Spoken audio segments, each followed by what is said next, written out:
নুন সাকিন বা তানবিনের পরে এই কণ্ঠনালী 6টি হরফের যে কোনো একটি থাকলে নুন সাকিন এবং তানবিনকে ইজহার করা হয়, অর্থাৎ স্পষ্টভাবে গুন্নাকে স্বাভাবিক রেখে পড়তে হবে। এখন আমরা উদাহরণের মাধ্যমে এটা দেখবো। যেমন হামজা, নুন সাকিনের পরে হামজার উদাহরণ ইয়ানআউনা, এটা কি ইয়া উইথ গুন্না। এখানে দেখেন লেখা আছে বর্ধিত গুন্না সহ ইয়াটাকে আমরা পড়বো। এখানে আমরা বলছি এটা গুন্না সহ ইদগাম, অর্থাৎ নুনকে আমরা ইয়া বানিয়ে দুইটা ইয়া অর্থাৎ তাসদীদ যুক্ত ইয়া হিসেবে পড়বো ঠিকই, কিন্তু এর অর্ধেকে আমরা গুন্না করবো। কিরকম দেখেন, এখানে ভেঙে দেখানো হচ্ছে ফা মাই ইয়া, দুইটা অংশ হবে। হ্যাঁ, যদি আমরা নুনকে ইয়া বানিয়ে যুক্ত করে তাসদীদ যুক্ত ইয়া হিসেবে পড়ি তাহলে কি হবে, মাইয়া, উচ্চারণটা কি হবে, মাইয়া। কিন্তু এখন আমরা বলছি এর প্রথম অংশে আমরা গুন্না করবো। প্রথম অংশ কোনটা, মাইয়ার দুইটা অংশ, মাই ইয়া, মাই একটা অংশ, ইয়া একটা অংশ। মাই যে অংশটা, এই অংশে আমরা গুন্না করবো এবং গুন্নাটাকে লম্বা করব, বর্ধিত গুন্না করব। ফামাই মাই, গুন্না সহ আমরা ইয়াটাকে পড়লাম, কারণ গুন্না সহ ইদগাম করব। মাই, আবার দৈর্ঘ্যটাকে লম্বা করলাম, একটু টানলাম, লম্বা করলাম, বর্ধিত গুন্না সহ। তারপরে মাই ইয়া, দ্বিতীয় ইয়াটা বলার সময় কিন্তু গুন্না শেষ। নুন সাকিন পর বা আসছে, মিন বাদি ছিল, মিন বাদি। হ্যাঁ, এটা উদাহরণ দিয়ে আমরা বুঝতে সুবিধা হবে। আমরা কি করব, প্রথমত নুনকে মিম বানিয়ে পড়বো। এটা বোঝানোর জন্য আপনি মুসাফ যেখানে কোরআনে যেখানে পড়ছেন আপনি দেখতে পাবেন নুনের উপর একটা ছোট্ট মিম দেওয়া আছে। নুনের উপরে ছোট্ট মিমটা দেখলেই কিন্তু আপনি বুঝতে পারলেন যে এখানে নুন পড়বো না, আমরা মিম পড়বো। এই যে ইকলাব হচ্ছে, ইকলাবের বিধানটা এভাবে ছোট মিম আকারে দিয়ে এটা বুঝিয়ে দেওয়া হয়। তাহলে আপনি বুঝলেন যে আমি মিন বাদি না পড়ে মিম বাদি পড়বো, নুনকে মিম পড়বো, মিম বাদি পড়বো। আচ্ছা, এটা হলো 1 নম্বর কাজ, নুনকে পরিবর্তন করা। 2 নম্বর কাজ হচ্ছে এই মিমকে ইখফা করতে হবে। মিম বাদি, মিম বাদি, এখানে মিমের গুন্নাটাকে লম্বা করে দিব, মিম বাদি, এটা হচ্ছে 3 নম্বর কাজ, বর্ধিত গুন্না করা। এবং মিমকে ইখফা করব, অর্থাৎ মিম বাদি, মাখরাজের 2 প্রান্তকে বিচ্ছিন্ন না করে মিম থেকে বাতে চলে যাব, এটাই হচ্ছে ইখফা করার অর্থ। মান সাকুলাত, এখন খেয়াল করেন তার সায়ের মাখরাজ কি এক না, এক না। সায়ের মাখরাজ কোথায়, জিহ্বার শীর্ষ থেকে একটু ভেতরের অংশ, তরাফুল লিসান, উপর পাটি দাঁতের শীর্ষে, এই জায়গায় লাগিয়ে সা বলা হয়। সা, আস সা, প্রথমে সা বললেন, তাহলে এখন সা বলে আপনি মাখরাজ দেখে নেন যে এখানে, হ্যাঁ, এখান থেকে সা। এখন ইখফার নিয়ম কি বলেছি, যে সা বলার জন্য মুখকে রেডি করে নাক থেকে গুন্না, তার মানে এখন একটু আগে আনতুম বলার সময় জিহ্বা যে জায়গায় ছিল, মান সাকুলাত বলার সময় কি একই জায়গায় থাকবে না? অবশ্যই না, কারণ তার সায়ের মাখরাজ এক নয়। তাহলে সায়ের মাখরাজের কাছাকাছি জিহ্বা এনে, এখানে জিহ্বা কাছাকাছি এনে নাক থেকে গুন্না করব। মা, দেখেন জিহ্বা অন্য জায়গায়। হ্যাঁ, তুম বলার সময় জিহ্বা দেখা যায় না, কিন্তু মা বলার সময় জিহ্বা দেখা যাচ্ছে।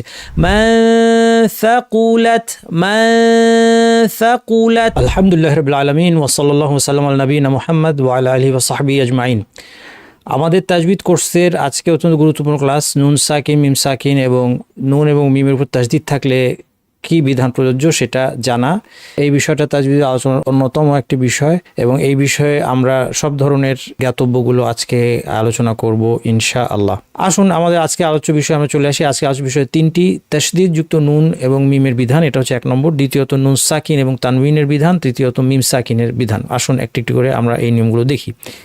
তাসদীদ যুক্ত নুন এবং মিম, একে পড়ার নিয়ম কি? একে পড়ার নিয়ম আপনারা নিশ্চয় ছোটবেলা থেকে শুনে এসেছেন যে দীর্ঘ গুন্না সহকারে পড়তে হয়। এবং এই ক্ষেত্রে বাড়তি যে কথাগুলো আমি অ্যাড করব সেটা হচ্ছে, 1 নম্বর কথা হচ্ছে ওয়াকফের ক্ষেত্রেও একই বিধান প্রযোজ্য। এবং দ্বিতীয়ত যে এই বর্ধিত গুন্নাটা আসলে কতক্ষণ সেটা শিক্ষকের মুখ থেকে শুনে শেখার কোনো বিকল্প নেই। অনেকে এটাকে 1 আলিফ বলে থাকেন, এটা এক ধরনের পরিভাষা হিসেবে আমরা অ্যাকসেপ্ট করতে পারি। 1 আলিফ গুন্না, অনেকে বলে 1 আলিফ গুন্না, কিন্তু কোনো আবার আলেমদের মধ্যে একদল বলছেন যে না, এখানে 1 আলিফ গুন্না বলে কথা নেই, কারণ মাদ্দের যে দৈর্ঘ্য 1 আলিফ 2 আলিফ 3 আলিফ সেটার সাথে গুন্নার দৈর্ঘ্যের কোনো সম্পর্ক নেই, ফলে সেখানে 1 আলিফ বলা ঠিক না। যেটাই হোক, এই বিষয়গুলো নিয়ে খুব বেশি আমরা বাড়াবাড়িতে না গিয়ে বরং মূল কথা এটাই বলবো যে শিক্ষকের মুখ থেকে শুনে আমরা এর মধ্যে পারফেকশন নিয়ে আসতে পারবো যে ঠিক কতটুকু দীর্ঘ হবে আমাদের গুন্না। এই দীর্ঘ গুন্নাটা, এটা হচ্ছে তেলাওয়াতের সৌন্দর্য, অপশনাল বিষয়। যদিও আপনারা অনেক ছোটবেলা থেকে শুনেছেন ওয়াজিব গুন্না, তাজবিদের পরিভাষায় ওয়াজিব গুন্না বলে কোনো কিছু আমি পাইনি। আর যদি এটাকে বলাও হয় এই অর্থে যে এই গুন্নাটা করতে হবে, এটা কিন্তু শরীয়তের বাধ্যবাধকতা নয়। কাজেই এই গুন্না যদি কেউ দীর্ঘায়িত না করে তার গুনাও হবে না অর্থেরও কোনো পরিবর্তন হবে না, নামাজেরও কোনো ক্ষতি হবে না, তেলাওয়াতের কোনো ক্ষতি হবে না। কিন্তু তেলাওয়াতের সৌন্দর্য হচ্ছে এই গুণাগুলোকে লম্বা করে পড়া। আসুন আমরা এর উদাহরণ দেখি। নুনের উপর তাসদিদ এবং মিমের উপর তাসদিদ, উদাহরণ কি, লম্বা গুণা কীভাবে করতে হয় চলুন দেখি। প্রথম উদাহরণটা আমাদের সামনে এখানে আছে, মিনাল জিন্নাতি ওয়ান নাস। হ্যাঁ, জিন্নাতি এখানে একটু লম্বা করে দিলাম আমি। হ্যাঁ, ও মিনাল জিন্নাতি ওয়ান নাস না বলে মিনাল জিন্নাতি ওয়ান নাস লম্বা করলাম, নুনের উপর তাসদিদ। এটাই হচ্ছে আমাদের গুণনার বিধান। দ্বিতীয় উদাহরণ আছে, ওয়ালাকিন্নাল্লাহা সাল্লাম, ওয়ালাকিন্নাল্লাহা সাল্লাম। ওয়াকফের কথা যেটা আমরা বলছিলাম, যদি কোনো কারণে এই তাসদিদ যুক্ত নুনে আমি ওয়াকফ করি, থেমে যাই, তখন নিয়মটা কী হবে, গুণনাটা লম্বা করে তবেই আমাকে থামতে হবে। এই নিয়মটা অনেকের জানা নেই হয়তোবা, অথবা জানা থাকলেও এটা ইমপ্লিমেন্ট করতে পারেন না। দেখেন আমরা হাতে কলমে দেখি আমরা কীরকম উচ্চারণটা আমরা আপনাদেরকে দেখাচ্ছি। ওয়ালাকিন, এখানে একজন থেমে গিয়েছেন, এইভাবে থামেন। ওয়ালাকিন, লম্বা গুণনা করে তবেই তিনি এখানে থামবেন। তাহলে এই যে গুণনার দৈর্ঘ্যটা, যেটা লম্বা দৈর্ঘ্যটা, নুনের উপর তাসদিদ অথবা মিমের উপর তাসদিদ থাকলে এটা মিলিয়ে পড়ার ক্ষেত্রেও থাকবে, থেমে যাওয়ার ক্ষেত্রেও থাকবে। দ্বিতীয় লাইনে আমাদের মিম মুসাদ্দাদা বা তাসদিদযুক্ত মিমের উদাহরণ আছে, হাম্মালাতাল হাতাব, হাম্মালাতাল হাতাব। এখানে আপনারা খেয়াল করেন, হাম একটু বেশিক্ষণ আমি রাখলাম। দ্বিতীয় উদাহরণ, ফিল ইয়াম্মি ওয়ালা তাখাফি, ফিল ইয়াম্মি। অথবা এখানে কেউ থেমে যায় তাহলে ফিল ইয়াম বলে গুণনাকে লম্বা করেই থামবে। তাহলে এই হচ্ছে তাসদিদযুক্ত নুন এবং মিমের বিধান। এরপর আমরা চলে আসবো আজকের অন্যতম যে আলোচনাটা সবচেয়ে দীর্ঘ সময় ধরে আজকের হবে, সেটা হচ্ছে নুন সাকিন এবং তানউইনের নিয়ম। নুন সাকিন কি আমরা সবাই চিনি, নুনের উপর সুকুন বা জজম থাকলে এটাকেই নুন সাকিন বলা হয়। আর তানউইন হচ্ছে দুই জবর দুই জের দুই পেশ। তানউইন মূলত উচ্চারণের দিক থেকে নুন সাকিন, কিন্তু লেখার দিক থেকে নুন সাকিন হিসেবে না লিখে দুই জবর দুই পেশ দুই জের হিসেবে লেখা হয়, এই জন্য দুইটার বিধান একই। আচ্ছা, একজন প্রশ্ন করেছেন পড়ার স্পিড অনুযায়ী গুণনার দৈর্ঘ্য চেঞ্জ হবে কিনা। অবশ্যই খেয়াল রাখবেন, মাদ্দের দৈর্ঘ্য এক আলিফ দুই আলিফ তিন আলিফ, কি দৈর্ঘ্যটা কীভাবে, এক আলিফ বলতে কী বোঝায়, দুই আলিফ তিন আলিফ বলতে কী বোঝায়, এগুলো আমরা মাদ্দের অধ্যায় পড়বো, এখন আমরা পড়ি নাই, সেখানে আলোচনা আসবে। আর গুণনার দৈর্ঘ্য সম্পর্কে আমরা এতটুকুই বলেছি যে এক কথায় এই দৈর্ঘ্যটা কতটুকু সেটা শিক্ষকের মুখ থেকে শুনে শেখার কোনো বিকল্প নেই। প্রশ্ন হচ্ছে তেলাওয়াতের স্পিডের সাথে কি এগুলো পরিবর্তন হবে? হ্যাঁ, উত্তর হচ্ছে অবশ্যই মাদ এবং গুণনার দৈর্ঘ্য তেলাওয়াতের স্পিডের সাথে পরিবর্তন হবে। তেলাওয়াত যদি দ্রুত হয়ে যায় দৈর্ঘ্যগুলো ছোট হয়ে আসবে, তেলাওয়াত যদি ধীর হয় তাহলে এই দৈর্ঘ্যগুলো দীর্ঘ হবে। যে কোনো একটা অংশ যদি আমি তেলাওয়াত করি এবং আমি যদি ধীরে তেলাওয়াত করি, যেমন ইন্নাল্লাহা আসতাফা আদামা ওয়া নূহান ওয়া আলা ইব্রাহিম ওয়া আলা ইমরান আলাল আলামিন। এটাই যদি আমি ফার্স্ট পড়তাম, ইন্নাল্লাহা আসতাফা আদামা, এখানে দেখেন ইসতাফা এই শব্দে মাদ মুনফাসিল ছিল, এটাকে আমি একটু ছোট করে ফেলেছি, ইন্না এটাও ছোট হয়ে গেছে, ইন্নাল্লাহা আসতাফা আদামা ওয়া নূহান ওয়া আলা ইব্রাহিম ওয়া আলা ইমরান আলাল আলামিন। দ্রুত পড়ার কারণে সবগুলো মাদ কিন্তু এবং গুণাগুলো কিন্তু একটু ছোট ছোট হয়ে গিয়েছে। হ্যাঁ, এটা স্বাভাবিক, এটা হবে। আচ্ছা, এখন আমরা যে কোনো একটা স্পিডে যখন শিক্ষকের সাথে এটা আয়ত্ত করব, অটোমেটিক্যালি আমরা দ্রুত পড়ার সময় এটা ছোট হয়েই আসবে, আমরা চাই বা না চাই, নতুবা আমাদের পড়া দ্রুত হবে না। দ্রুত আমরা যদি পড়তে পারি তখন দেখবো আমরা যে অবশ্যই এটা আনুপাতিকভাবে ছোট হয়ে আসছে এবং এটা খুব মাপযোগ, আমাদেরকে জটিল কোনো মাপযোগ করতে হবে না, এটা সামান্য প্র্যাকটিসের দ্বারাই খুব সহজে হবে ইনশাআল্লাহ। চলুন আমরা প্রথমে নুন সাকিন অর্থ দেখি। নুন সাকিন এবং তানউইনের বিধান আমরা পড়ব। নুন সাকিন হচ্ছে এমন নুন যাতে সুকুন বা জজম আছে, বিভিন্নভাবে লেখা হয়, বিভিন্ন লেখাটা আপনাদেরকে দেখাচ্ছি। যেমন কখনো এরকম গোল চিহ্ন থাকতে পারে, অথবা এরকম কমার মতো চিহ্ন, অথবা এরকম তিন কোন বা কিলকের মতো চিহ্ন থাকতে পারে, এটা হচ্ছে কলকাতা ছাপায় এইভাবে থাকে। তাহলে এই সবগুলো একই জিনিস, এটাকে সুকুনও বলতে পারেন অথবা জজমও বলতে পারেন। এটা হচ্ছে সবগুলো চিহ্নই আমরা চিনিয়ে দিলাম, কারণ আমরা যেই ফন্টটা ইউজ করবো সেটা যদি কারো কাছে পরিচিত নাও হয়, সেটা পড়ে যদি কেউ আপনারা অভ্যস্ত নাও হন, তাহলেও আপনারা এটা চিনতে পারবেন, চিনতে অসুবিধা হবে না। এটা হচ্ছে নুন সাকিন। আচ্ছা, নুন সাকিন বিষয়টা পরিষ্কার, যেমন আনআমতা, এখানে নুন সাকিন মিম সাকিন আছে, আনআমতা নুন সাকিন মিম সাকিন দুইটাই আমরা দেখতে পাচ্ছি। তানউইন হচ্ছে মূলত নুন সাকিন। এবার তানউইন জিনিসটা চিনে নেই, তানউইন আর নুন সাকিনের বিধান কেন একই? কারণ তানউইন আসলে নুন সাকিন উচ্চারণের দিক থেকে, কিন্তু একে লেখার সময় নুন সাকিন হিসেবে না লিখে দুই জবর, দুই জের বা দুই পেশ দিয়ে লেখা হয়। এখানে দেখেন নাফসুন আন, নাফসুন আন এই শব্দটাকে আমরা এখানে দেখেন নাফসুন এই এই এই দুই পেশ দিয়ে লেখা আছে, এইভাবে বা এইভাবে লেখা থাকতে পারে। এটাকে আমরা যদি আসলে কি পড়লাম সেটা যদি আমি লিখি নাফসুন আন, এটা কি পড়লাম? নাফসুন পড়লাম, সুন। হ্যাঁ, এটাকে এই জিনিসটা আমরা পড়েছি। এই নিচের লাইনটা দেখেন, এভাবে কিন্তু লেখা নাই, লেখা আছে কিভাবে? এইভাবে উপরটা, এই নিচের লাইনে যেভাবে লেখা আছে এইভাবে আমরা পড়েছি নাফসুন আন, এটা আমরা পড়েছি। কিন্তু লেখার সময় আল কোরআনে এই নুন সাকিনটা এভাবে না লিখে এই পেশের সাথে একটা উল্টা পেশ দিয়ে, হ্যাঁ দুই পেশ দিয়ে এটাকে লেখা হয়েছে। এটার জন্য নাম হচ্ছে তানউইন। তাহলে বেসিক্যালি আপনারা দেখতে পাচ্ছেন এটা নুন সাকিন। আশা করি বুঝতে কোনো অসুবিধা নেই। সুকুন এবং জজমের মধ্যে পার্থক্য নাই, সুকুন আর জজম একই জিনিস। হ্যাঁ, এটাই আমরা তখন বললাম। একজন প্রশ্ন করেছেন, সুকুন বলেন বা জজম বলেন একই জিনিস, যেটা আসলে এটা জের জবর পেশ কোনোটাই হয় না। যেমন এখানে আন, এটা সুকুন। হ্যাঁ, তারপর একটু আগে আমরা দেখলাম আনআমতা, নুনের উপর সুকুন বা মিমের সুকুন। নুনের উপর সুকুন থাকলে ওটাকে নুন সাকিন বলে, নুনের উপর সুকুন বা জজম থাকলে এটাকে নুন সাকিন বলে। মিমের উপর সুকুন বা জজম থাকলে মিম সাকিন বলে। বায়ের উপর সুকুন বা জজম থাকলে এটাকে বা সাকিন বলবে। এটা হচ্ছে সংক্ষেপে বলার একটা উপায়, আর কিছুই না। আচ্ছা, এরপর দেখেন দ্বিতীয়টা তানউইন, আরেকটা দেখেন মা কতান।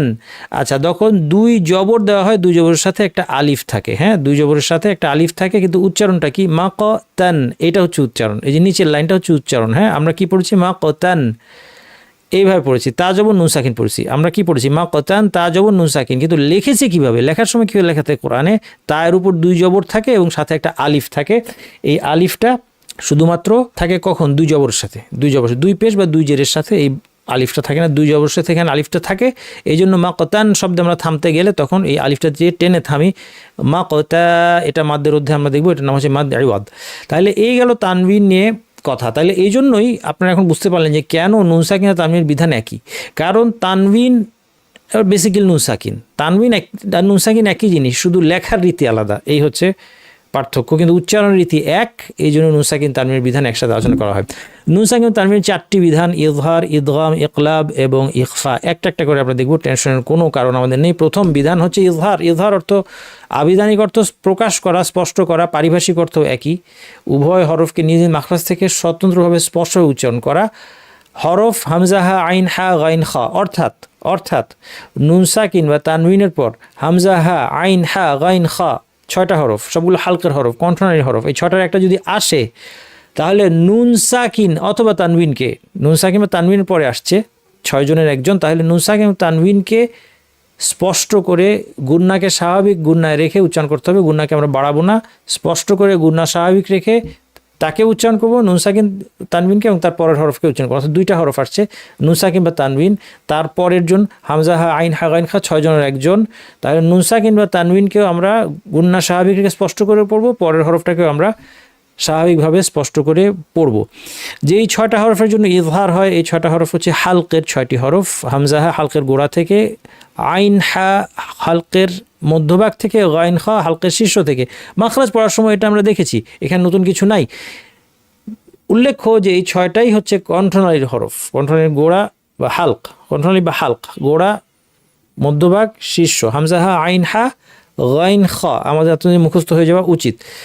নুন সাকিন বা তানউইনের পরে এই কণ্ঠনালীর ছয়টি হরফের যে কোনো একটি থাকলে নুন সাকিন এবং তানউইনকে ইজহার করা হয়, অর্থাৎ স্পষ্টভাবে গুন্নাকে স্বাভাবিক রেখে পড়তে হবে। এখন আমরা উদাহরণের মাধ্যমে এটা দেখব। যেমন হামজা, নুন সাকিনের পরে হামজার উদাহরণ ইয়ান আউ না, কীভাবে পড়বো আমরা? নুনকে স্বাভাবিক করে রেখে, স্বাভাবিক গুন্নায় রেখে। হ্যাঁ, আমরা এখানে এই কথা যেন না বলি যে গুন্না ছাড়া পড়বো, গুন্না ছাড়া না, গুন্না ছাড়া কিন্তু পড়বো না। কারণ নুন সাকিন মিম সাকিন থাকলেই, উচ্চারণ হলেই সেখানে গুন্না আসবে। নুন এবং গুন্না জিনিসটা নুন এবং মিমের অবিচ্ছেদ্য অংশ। কাজেই নুন আর মিম যখন উচ্চারিত হবে গুন্না থাকবে, তো কাজে এটা গুন্না ছাড়া হবে এটা না, কিন্তু গুন্না বর্ধিত হবে, স্বাভাবিক গুন্না হবে। ইয়ান স্বাভাবিক গুন্না। হ্যাঁ, গুন্না মানে কি? নাক থেকে আওয়াজ, নাক খুলেই পড়তে হবে। ইয়ান গুন্না যদি কেউ না পড়ে তাহলে তো নুন হবে না, ইয়াদ হয়ে যাবে। যদি আপনি নাকি আওয়াজ না করেন, নাক বন্ধ করে দিন, কী হবে? ইয়াদ, ইয়াদ হয়ে যাবে। হ্যাঁ, ইয়ান আমাদেরকে বলতে হবে কি? ইয়ান।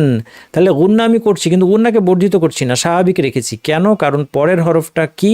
হামজা। ইয়ান আউ না, হামজা। হামজা হচ্ছে হালক বা কন্ট্রোলের 6টি হরফের একটি। কন্ট্রোলের 6টি হরফ কি? হামজা, হা, আইন, হা, গাইন, খ। মুখস্থ রাখি এই 6টির একটি। দেখেন, মুখস্থটা আমাদের দিন শিক্ষার একটা অবিচ্ছেদ্য অংশ। আমরা এখন মুখস্থে আমাদের আমরা অভ্যস্ত নই, আমরা মুখস্থ করতে চাই না। মুখস্থ কিন্তু সবসময় খারাপ না। আমরা অনেক সময় মনে করি যে মুখস্থ না বুঝি কেন মুখস্থ করবো, কিন্তু মুখস্থ করার ফলে ইলম অনেক মজবুত হয়। হ্যাঁ, না বুঝে করবো না, বুঝেই করবো, কিন্তু অনেক জিনিস মুখস্থ রাখা আমাদের জন্য উপকারী। যেমন এই 6টা হরফ আপনার মুখস্থের মতো রাখবেন। হামজা, হা, আইন, হা, গাইন, খ। মুখস্থ রাখা কঠিন কিছু না, একটু যদি মাথাটা কাটান। ব্রেন হচ্ছে এক ধরনের অস্ত্রের মতো, যদি ব্যবহার না করে ফেলে রাখেন ভোতা হয়ে যাবে। যদি ব্যবহার করেন তাহলে সেটা শার্প থাকবে। আমরা ব্রেন ব্যবহার না করতে করতে আমাদের ব্রেন ভোতা হয়ে গেছে। এখন খুব সহজ জিনিস আমাদের কাছে খুব কঠিন মনে হয়, যে না উস্তাদ আমি এটা পারবো না, আমি এটা মুখস্থ করতে পারবো না, এটা মনে রাখতে পারবো না, আমি পারি না। এই পারবো না, পারি না একমাত্র কারণ হচ্ছে এই অস্ত্রটাকে আমি ফেলে রেখেছি। মাসেলের মতো, মাসেল আপনার ব্যবহার করতে হবে, ব্যবহার করে সেটা স্ট্রং থাকবে। সেইভাবে ব্রেনকে আপনার ব্যবহার করতে হবে, ব্যবহার করে স্ট্রং থাকবে। আপনি আজীবন মুখস্থ করবেন, এবং এটা যদি আপনি চর্চায় রাখেন, আপনি দেখবেন যে এটা কঠিন কিছু না, আস্তে আস্তে আপনি করতে পারবেন। কারণ এখন আমাদের এই ব্রেনের সব স্নায়ুগুলি অথবা যা আছে ব্রেনের মধ্যে, এগুলো সব অলস হয়ে আছে। যাই হোক, নুন সাকিন পর হামজা, ইয়ান আউ না ইজহার করে পড়তে হবে। নুনকে গুন্নাকে আমরা বর্ধিত করবো না। ইয়ান আউ না, না ভুল, ইয়ান আউ না, স্বাভাবিক গুন্নায় রেখে আমরা স্বাভাবিকভাবে স্পষ্টভাবে প্রত্যেককে স্বতন্ত্রভাবে নিজ নিজ মাখরাজ থেকে নুন সাকিন এবং হামজা দুইটাকে উচ্চারণ করবো। এটাই হচ্ছে ইজহার। ইয়ান আউ না। আচ্ছা, এটা হচ্ছে নুন সাকিনের পরে হামজা। এখন আসেন তানউইনের পরে হামজার উদাহরণ। আমরা সূরা ইখলাসের মধ্যে প্রায়শই পড়ে থাকি। কুফুওয়ান আহাদ, কুফুওয়ান। ওয়ান দেখতে পাচ্ছেন, ওয়ান আসলে কি? ওয়াও জবর নুন সাকিন। হ্যাঁ, ওয়াও জবর নুন সাকিন লেখার সময় এটাকে তানউইন হিসেবে লেখা হয়েছে। লেখার সময় তানউইন হিসেবে লেখা হয়েছে, মূলত এটা নুন সাকিন, যেটা আমরা বারবার বলছি। কুফুওয়ান এইভাবে পড়তে হবে। কুফুওয়ান স্বাভাবিক গুন্না। কুফুওয়ান আহাদ, ওয়ালাম ইয়াকুল্লাহু কুফুওয়ান আহাদ, ওয়ালাম ইয়াকুল্লাহু কুফুওয়ান আহাদ। স্বাভাবিকভাবে নুন সাকিনের বা তানবিনের, এখানে তানবিনের উদাহরণ, তানবিনের গুন্নাকে স্বাভাবিক দৈর্ঘ্যে রেখে স্পষ্টভাবে আমরা পড়বো এবং তারপরের হরফটাকে স্পষ্টভাবে পড়বো। নুন সাকিনের পরে হায়ের উদাহরণ, ফালা তানহার, ইজহার করে আমরা স্পষ্টভাবে পড়লাম। তানউইনের পরে হায়ের উদাহরণ, সালামুন হিয়া, মুন, মুন এখানে নুন সাকিন আছে। হ্যাঁ, তানউইন আকারে আছে নুন সাকিন। সালামুন হিয়া, এই মুনকে অতিরিক্ত লম্বা করব না, স্বাভাবিক গুন্নায় রেখে স্বাভাবিক দৈর্ঘ্যে রেখে আমরা স্পষ্টভাবে পড়ব। সালামুন হিয়া। নুন সাকিন পরে আইন, আনআমতা, আনআমতা আলাইহিম, আনআমতা, আনআমতা। অনেক সময় এখানে কলকলা হয়ে যায়, কলকলা যেন না হয় খেয়াল করবেন। আনা এরকম না, আনআমতা, আনআমতা ভুল। আনআমতা আলাইহিম, আনআমতা আলাইহিম। নুন সাকিন আইনের উদাহরণ, ইজহার করতে হবে, স্পষ্ট করতে হবে। তানউইনের পরে আইনের উদাহরণ, ইয়াউমা ইযিন আন, ইয়াউমা ইযিন আন, যিন আন, ইয়াউমা ইযিন আন। স্পষ্ট করে যিনের যে নুন সাকিন আছে, যেটা তানউইন আকারে আছে, সেটাকে আমরা স্পষ্ট করে পড়বো, কারণ এরপরে আইন আছে। নুন সাকিন হায়ের উদাহরণ, ওয়ানহার, ফাসাল্লি লিরাব্বিকা ওয়ানহার। হ্যাঁ, নুন সাকিন স্পষ্টভাবে পড়বো। নারুন, তানউইন, নারুন, তারপরে হা, তানউইনকে স্পষ্টভাবে পড়বো। নারুন হামিয়াহ, নারুন হামিয়াহ। নুন সাকিন হায়ের উদাহরণ, ওয়ানহার, ফাসাল্লি লিরাব্বিকা ওয়ানহার, ওয়ানহার। নুন সাকিনের গুন্নাকে স্বাভাবিক অবস্থায় রেখে, বর্ধিত না করে স্বাভাবিক দৈর্ঘ্যে রেখে আমরা পড়লাম। তেমনি তানউইনের পর হা থাকলেও একই বিধান। নারুন, রুন এটা আসলে দুই পেশ। দুই পেশ মানে কি? দুই পেশ মানে র পেশ নুন সাকিন। র পেশ নুন সাকিনকে দুই পেশ দিয়ে লেখা হয়েছে, নুন সাকিনে লেখা হয় না, কিন্তু পড়ার সময় কি হচ্ছে? নুন সাকিন পড়া হচ্ছে। নারুন, রুন কি পড়লাম? নুন সাকিন। নারুন হামিয়াহ, নারুন হামিয়াহ। আচ্ছা, স্পষ্ট করে ইজহার করে পড়লেন। নুন সাকিন গইন আসলে একই ব্যাপার, ফাসায়ুনগিদুনা ফাসায়ুনগিদুনা। আর পরে তানউইনের পরে গইন আসলে আজরুন গায়রু মামনুন, আজরুন রুন গ নুন সাকিনকে স্বাভাবিক দৈর্ঘ্যে রেখে স্পষ্ট করে পড়লাম, এটার নামই হচ্ছে ইজহার।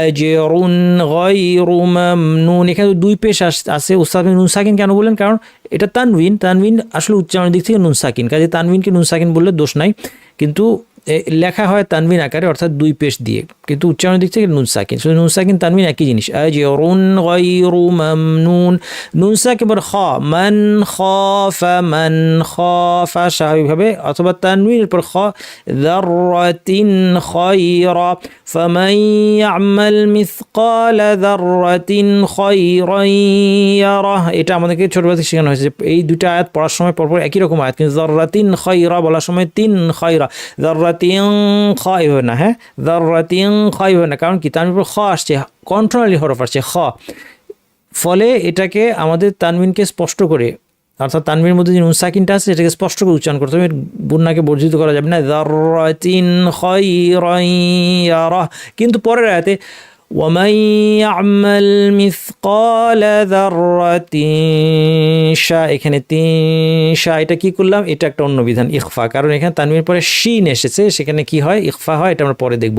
তাহলে মোট কথা তানউইনের পর বা নুন সাকিন পর খ যদি আসে, স্পষ্ট করে তানউইন নুন সাকিন স্পষ্ট করে পড়তে হবে, যাররাতিন খায়রা এভাবে পড়তে হবে। আচ্ছা, দ্বিতীয় যে বিধান নুন সাকিন, তাহলে ইজহারের বিধান আমরা দেখলাম 6টি হরফের জন্য, হামজা হা আইন হা গাইন খ। ইদগামের বিধান নুন সাকিন বা তানউইনের পরে আরও ভিন্ন 6টি হরফ আসলে এখন ইদগাম বা সংযুক্তি করতে হবে। ইদগাম অর্থ আবিধানিক অর্থ প্রবেশ করানো, পারিভাষিক অর্থ উভয় হরফকে একত্রে তাসদিদযুক্ত একটি হরফ বানিয়ে পড়া, এটা হচ্ছে ইদগামের ডেফিনেশন। ইদগামের ডেফিনেশন কি? দুইটা হরফকে একসাথে যুক্ত করে তাসদিদযুক্ত একটি হরফ হিসেবে পড়া, এটাই হচ্ছে ইদগাম। ইদগাম কখন হয়? নুন সাকিন বা তানউইনের পর এই 6টা হরফ যদি আসে, ইয়ারমুলুন, মনে রাখার জন্য সহজ ফর্মুলা, ইয়ারমুলুন, এটার মধ্যে 6টা হরফ আছে, ইয়া রা মিম লাম ওয়াও নুন, 6টার যে কোনো একটা যদি নুন সাকিন অথবা মিমের পরে আসে, তাহলে নুন সাকিন বা তানউইনের পরে আসে, 6টির যে কোনো একটি যদি নুন সাকিন বা তানউইনের পরে আসে, তাহলে নুন সাকিন তানউইনের সাথে পরের যে হরফটা এসেছে তাকে সংযুক্ত করে একটি হরফ বানিয়ে পড়া হবে। এই ক্ষেত্রে যদি লাম অথবা র আসে, ইয়ারমুলুনের মধ্যে লাম আছে এবং র আছে, এই দুইটার কোনটা যদি আসে তাহলে গুন্না ছাড়া ইদগাম হবে।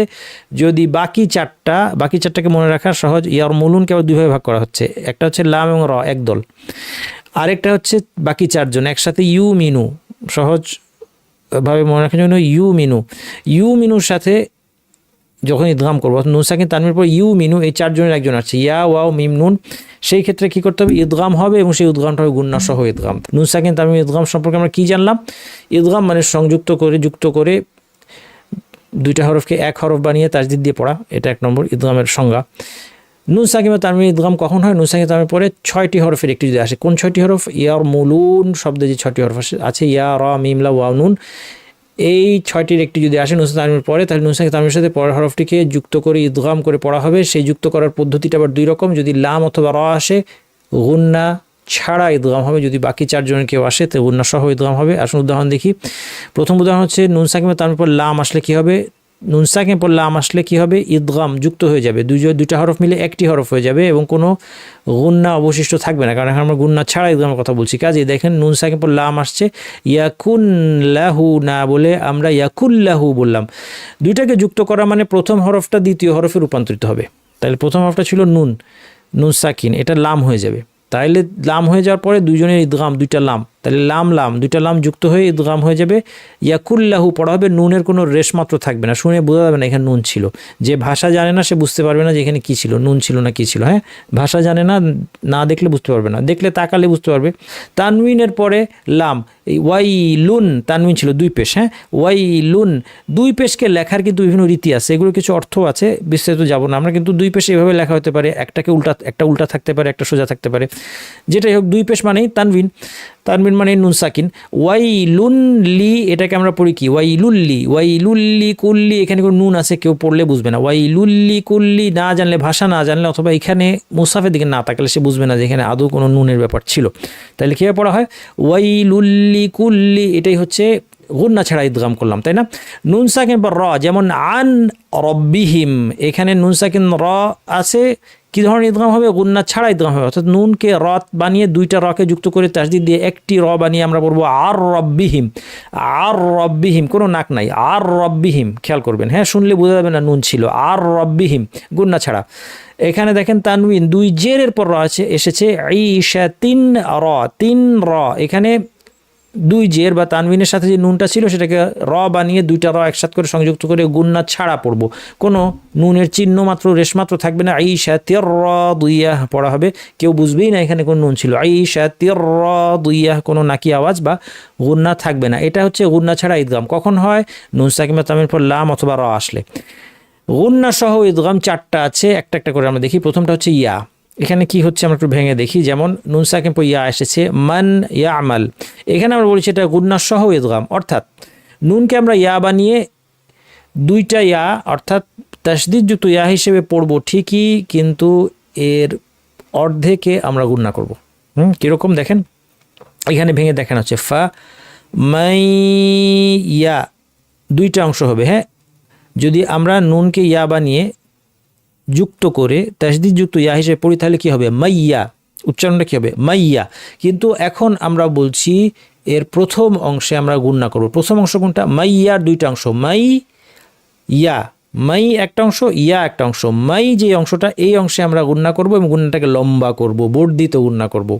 এখানে দেখেন লেখা আছে বর্ধিত গুন্না সহ ইয়াটাকে আমরা পড়ব ফামাই মাই। এটা কি? ইয়া উইথ গুন্না, গুন্না সহ আমরা ইয়াটাকে পড়লাম, কারণ গুন্না সহ ইদগাম করব। মাই, আবার দৈর্ঘ্যটাকে লম্বা করলাম, একটু টানলাম, লম্বা করলাম, বর্ধিত গুন্না সহ। তারপরে মাই ইয়া, দ্বিতীয় ইয়াটা বলার সময় কিন্তু গুন্না শেষ, দ্বিতীয় ইয়া গুন্না না। অনেকে ভুল করে পুরোটাই নাক নিয়ে আসেন, অনেকে এইভাবে পড়েন, এটা ভুল। মাই আমাল, মাই ইয়া, ইয়া ভুল, ইয়া না, ইয়া, পরেরটা ইয়া, মাই শুধু এখানে নাক। فمن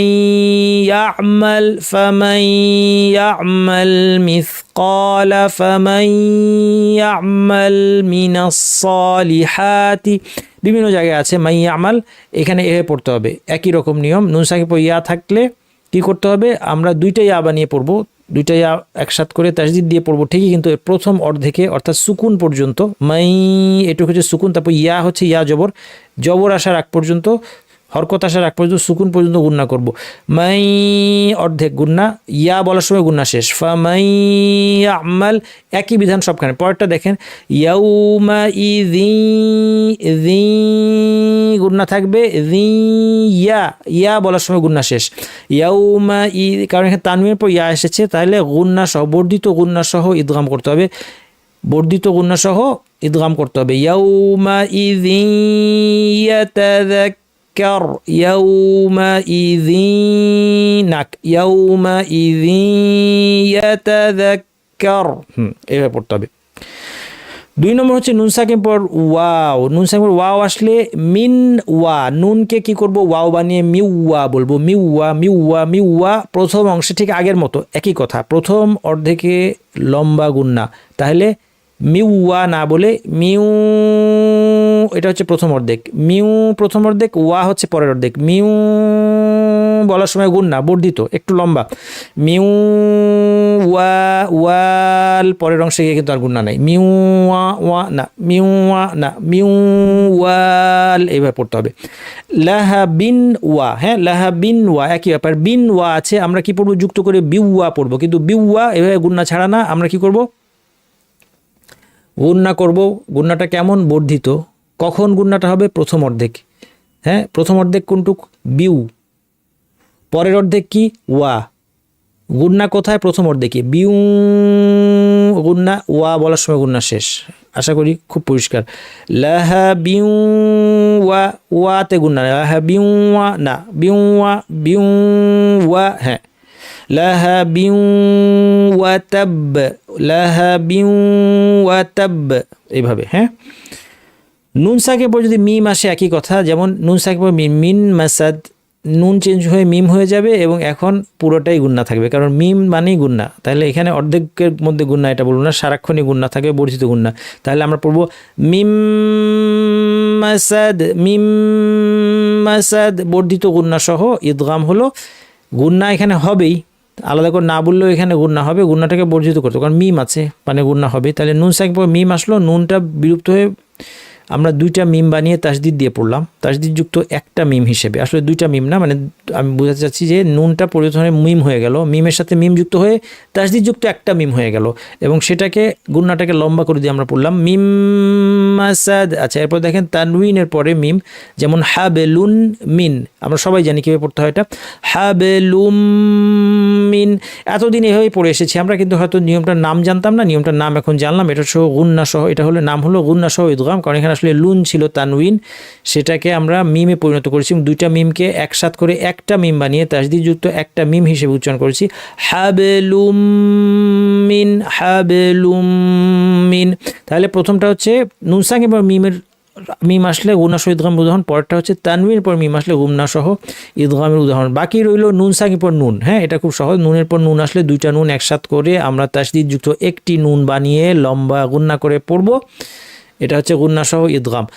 ইন নাফাআত, হ্যাঁ এখানে নুনের পরে ইন নাফাআত আরেকটা ছিল, আমরা আলাদা আলাদা পড়ি না। হ্যাঁ, আলাদা পড়লে বলতাম ইন নাফাআত, অনেক কষ্ট হতো। কি দরকার, একসাথ করে আমরা যুক্ত করে গুন্নাটাকে লম্বা করে দিয়ে আরাম করে পড়বো, ইন নাফাআতিয যিকরা হিত্তাতুন নাগফির, হিত্তাতুন নাগফির। এখানে তানউইনের পর নুন আসছে, তানউইনের পর নুন, তানউইন মানে আসলে নুন সাকিন, তাহলে দুইটা নুন একসাথ করে আমরা তাসদিদ যুক্ত একটি নুন বানিয়ে পড়বো, গুন্নাটাকে লম্বা করে দেবো, কারণ এটা হচ্ছে গুন্না সহ। হিত্তাতুন নাগফির, এই হচ্ছে তাহলে আমাদের দেখেন ইউমিনু, ইয়া ওয়াও মিম নুন, এই চারটা হরফ যদি নুন সাকিন বা তানউইনের পর আসে তাহলে যে গুন্না সহ সংযুক্তি বা ইদগাম হয় সেটার উদাহরণ আমরা দেখলাম। নুন সাকিনের পরে ওয়াও বা ইয়া যদি একই শব্দে থাকে তাহলে কিন্তু গুন্না হবে না, আলাদা শব্দে থাকাটা শর্ত, এটা মনে রাখবেন। যেমন কিন ওয়া নুন শব্দটা যখন আমরা পড়ি আমরা কিউ ওয়া বলি না, হ্যাঁ, কারণ একই শব্দে আছে, একই শব্দে থাকলে ইদগাম হয় না, কিন ওয়া নুন। তেমনি সিন ওয়া নুন, সিউ ওয়া বলা হয় না, কি বলা হয়, সিন ওয়া নুন। এখানে কিন্তু নুন সাকিন ওয়াও, কেউ প্রশ্ন করতে পারে যে উস্তাদ আপনি ইদগাম করলেন না, কারণ নুন সাকিন ওয়া আসছে না, কারণ এটা একই শব্দে আসছে। তেমনি নুন সাকিন পর ইয়া একই শব্দে আসে, দুনিয়া, দুনিয়া এটা আমরা সবাই জানি, দুনিয়া অর্থ জানি আমরা, এটা কেউ কি পড়ে দুইয়া বলে না, হ্যাঁ, এটা কখনো ভেবে দেখেছেন কেন বলে না, দুইয়া বলা দরকার, নুন সাকিন পর ইয়া আসছে না, নুন সাকিন পর ইয়া একই শব্দে আসছে, এখানে ইদগাম হবে না। বুনিয়া নুন, এখানেও নুন সাকিন পর ইয়া একই শব্দে আসছে, ইদগাম হবে না। এরপর দেখেন এখানে আমাদের যখন ইয়াসিন ওয়াল কোরআন আমরা পড়ি, এটা আমরা দেখব, এটা মাদ লাজিমের মাদ্দের চ্যাপ্টারে আমরা দেখব যে ইয়াসিন, এখানে সিন অক্ষরটা আমরা পড়ি না, অক্ষরের নামটা পড়ি, সিন এভাবে পড়ি, শেষে কিন্তু তাহলে নুন পড়লাম, এরপর কিন্তু একটা ওয়াও আসলো, দেখেন ইয়াসিন ওয়াল কোরআনিল হাকিম। কেউ যদি মিলিয়ে পড়ে, কেউ যদি এখানে থেমে যায়, কেউ যদি এখানে থেমে যায় ইয়াসিন ওয়াল কোরআনিল হাকিম, ঝামেলা নাই। কিন্তু কেউ যদি মিলিয়ে পড়ে কি করবে, কারণ ইয়াসিন এখানে শেষে নুন সাকিন পড়েছে, নুন সাকিন পড়েছে, তারপরে ওয়াল কোরআনের ওয়াও আসছে, তাহলে কি নুন সাকিন ওয়াও আসছে বলে ইদগাম করবে? আমরা যে রীতিতে পড়ছি হাফস আন আসিমের রীতিতে, যে রীতিতে আমরা পড়ি এবং বেশিরভাগ তেলাওয়াত হয় সেই রীতিতে এটা ইদগাম হবে না, ইদগাম ছাড়া পড়তে হবে। কীভাবে ইদগাম ছাড়া কীভাবে পড়তে হবে? ইয়াসিন ওয়াল কুরআনিল হাকিম, এভাবে। একই কথা নুন ওয়াল কালামে, নুন, এখানে নুন আমরা যখন পড়ি তখন আসলে এই অক্ষরটার নামটা পড়লাম এবং এর শেষে নুন সাকিন পড়লাম, এরপরে ওয়াল কালাম আসছে, নুন ওয়াল কালামি ওয়া মা ইয়াসতুরুন, এভাবে আমরা পড়ি, তাই না? নুন ওয়াল কালাম এভাবে আমরা পড়ি, এখানে ইদগাম করি না। নুন ওয়াল কালাম ইদগাম যদি করতাম এভাবে করতাম, কিন্তু এভাবে আমরা পড়ি না। যদি করতাম কি বলতাম? নুন ওয়াল কলাম, কিন্তু এটা আমরা করি না, আমরা পড়ি নুন ওয়াল কলাম। তেমনি ইয়াসিন ওয়াল কুরআন, যদি ইদগাম করতাম, যদি করতাম, কিন্তু করি না, আমরা ইজহার করে পড়ি। কি পড়ি? ইয়াসিন ওয়াল কুরআনিল হাকিম।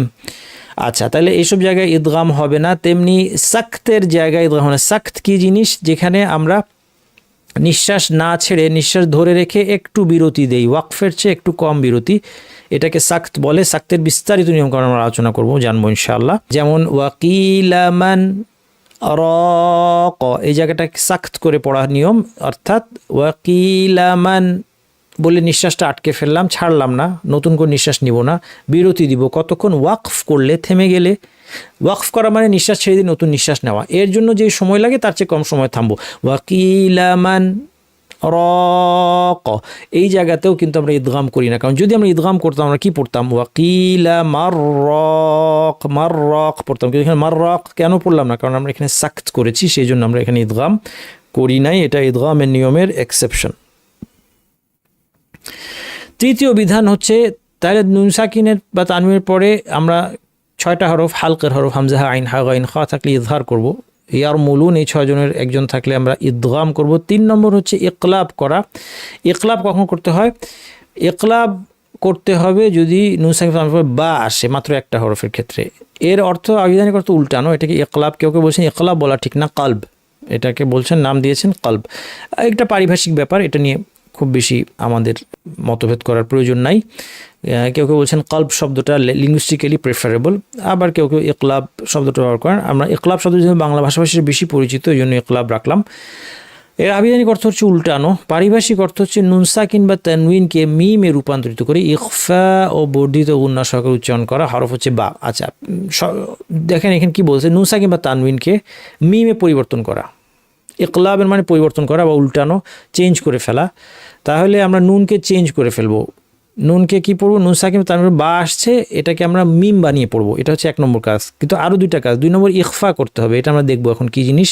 3 নম্বর হচ্ছে এটাকে বর্ধিত গুন্না সহ পড়তে হবে। চলুন আমরা দেখি কি হচ্ছে ব্যাপারটা। নুন সাকিন পর বা আসছে, মিন বাদি ছিল, মিন বাদি। হ্যাঁ, এটা উদাহরণ দিয়ে আমরা বুঝতে সুবিধা হবে। আমরা কি করব? প্রথমত নুনকে মিম বানিয়ে পড়বো। এটা বোঝানোর জন্য আপনি মুসাফ যেখানে, কোরআনে যেখানে পড়ছেন, আপনি দেখতে পাবেন নুনের উপর একটা ছোট্ট মিম দেওয়া আছে। নুনের উপরে ছোট্ট মিমটা দেখলেই কিন্তু আপনি বুঝতে পারলেন যে এখানে নুন পড়বো না, আমরা মিম পড়বো। এই যে ইকলাব হচ্ছে, ইকলাবের বিধানটা এইভাবে ছোট মিম আকারে দিয়ে এটা বুঝিয়ে দেওয়া হয়। তাহলে আপনি বুঝলেন যে আমি মিন বাদি না পড়ে মিম বাদি পড়বো, নুনকে মিম পড়বো, মিম বাদি পড়বো। আচ্ছা, এটা হলো 1 নম্বর কাজ, নুনকে পরিবর্তন করা। 2 নম্বর কাজ হচ্ছে এই মিমকে ইখফা করতে হবে। মিমকে ইখফা করা এখন আমি প্র্যাকটিক্যালি দেখাচ্ছি, আর এরপরে কেন এটা ইখফা বলা হচ্ছে না হচ্ছে এগুলো আমরা পরে দেখব। এখন ইখফা এখন আমাদের আসে নাই। ইখফা মানে গোপন করা বা লুকানো, এটা কি এটা আমরা দেখব। তার আগে আমি বলি যে কি করছি আসলে এখানে। মিম, আমার ঠোঁট দেখেন আপনি, এখানে ছবিও দেওয়া আছে। মিম বাদি, মিম বাদি, এখানে মিমের গুণাটাকে লম্বা করে দিব। মিম বাদি, এটা হচ্ছে 3 নম্বর কাজ, বর্ধিত গুণা করা। এবং মিমকে ইখফা করব, অর্থাৎ মিম বাদি মাখরাজের 2 প্রান্তকে বিচ্ছিন্ন না করে মিম থেকে বাতে চলে যাব। এটাই হচ্ছে ইখফা করার অর্থ। ইখফা করার অর্থটা আমরা আরেকটু ভেঙে দেখব। তাহলে 3টা কাজ দেখেন। 1 নম্বর কাজ হচ্ছে নুনকে পরিবর্তন করে মিম বানানো। এটা আমরা সবাই বুঝতে পারলাম, তাই না? মিন বাদি ছিল, নুন সাকিন পর বা আসছে।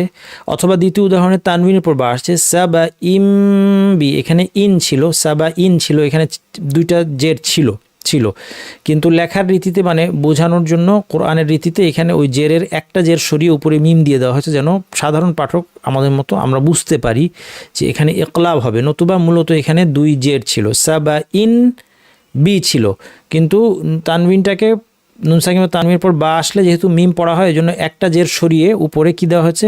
মিম দেওয়া হয়েছে। পরে আমাদেরকে পড়তে হবে সাবা ইম বি। তাহলে নুনকে মিম পরিবর্তন করলাম। 2 নম্বর কাজ হচ্ছে মিমকে ইখফা করব। এই ইখফা করব কেন বললাম এটাকে আমরা একটু পরে দেখছি।